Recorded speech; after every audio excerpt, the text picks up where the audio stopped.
All right, my hot mic is the conversation around Tua Tagovailoa last week, which just because it was so huge in sports, becomes a sports media story.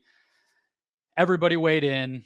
It was nice to have voices like Nick Saban, I will say, out there. It made me appreciate him. And it's one of those weeks where it's actually really good to have some former coaches and athletes in there rather than just journalists kind of opining. Even like I listened to what Shannon Sharp and Chad Johnson had to say, and just it's better that way. I know there was a lot of good stuff from the Sunday NFL Countdown. Is that what it's called? Sunday Yeah. morning show on ESPN. So it was all good. I think it was. I'm not being critical of the conversation at all, and everybody kind of that's what you're there for, to weigh in on a huge moment like this. But this concussion conversation has been on the outskirts of football media, on the outskirts of sports journalism and investigations, and it's just been so prevalent since the beginning of the uncovering of the trauma that these players were dealing with a long time ago and the settlements and all this stuff. And it just felt a little bit like there was an overcorrection this time around. Given the history that everybody has with Tua in the recent past, he's not that old of a player, and we already have so many memories of him struggling with this. The viscerality, if that's a word, of like the fencing position and how scary and painful it looks to watch him go through that. National TV games multiple times where it's happened. But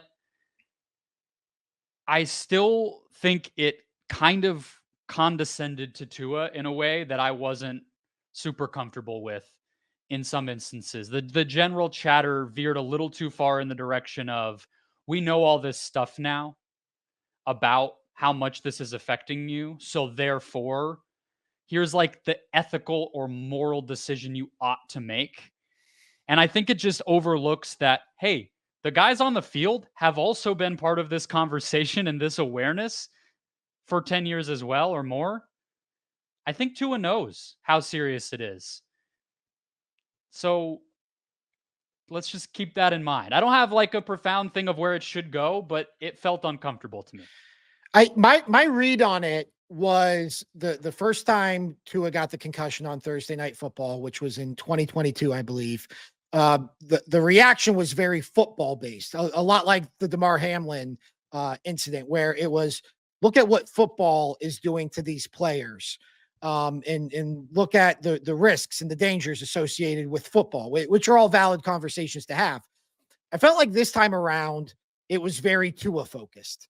And it was very like, hey, we've gone 2 years now without seeing this on the field. And every time it happens, it's you. You need to stop making us feel uncomfortable out there. You need to stop taking these hits. You need to do what's best for your family. And Like, be a that good role model almost. right. And it just took away the agency, or it just takes away the agency of what, 26, 27-year-old professional. Like like, granted, these have been horrendous concussions, especially when you bring up the fencing position. There are NFL players with a whole lot more than three diagnosed concussions over the course of 3 years. Even if I think there's one that everybody thinks was a concussion that wasn't diagnosed as one. Like Denzel Ward on the Cleveland Browns just had his sixth concussion in training camp. Was it And Jordan Reed, the tight end? Wasn't yeah, that his name? Who every year would get knocked out for the season with this stuff. yeah, and obviously they're not quarterbacks, and it's not happening on national television, and a lot of that goes into all of this. But it does feel like the conversation has shifted into what we're actually trying to say, or what people are actually trying to say is, Tua, stop making us feel this way. We don't like watching you.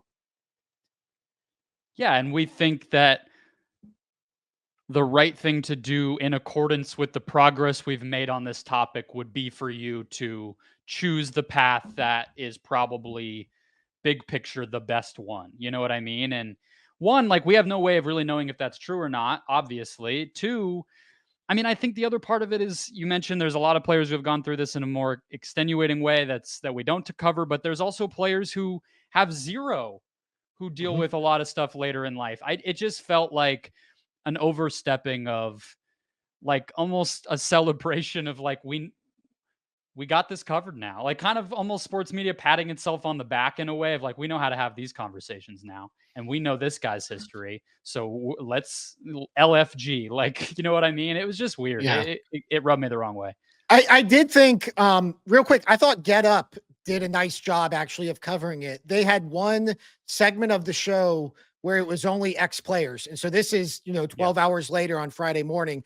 It was Ryan Clark, Bart Scott, and Chris Canty. And so they were all talking about their own experiences, not just with concussions, because that's what went viral, was Bart Scott saying that he retired because, he had effects of head trauma and he had never even been diagnosed with a concussion.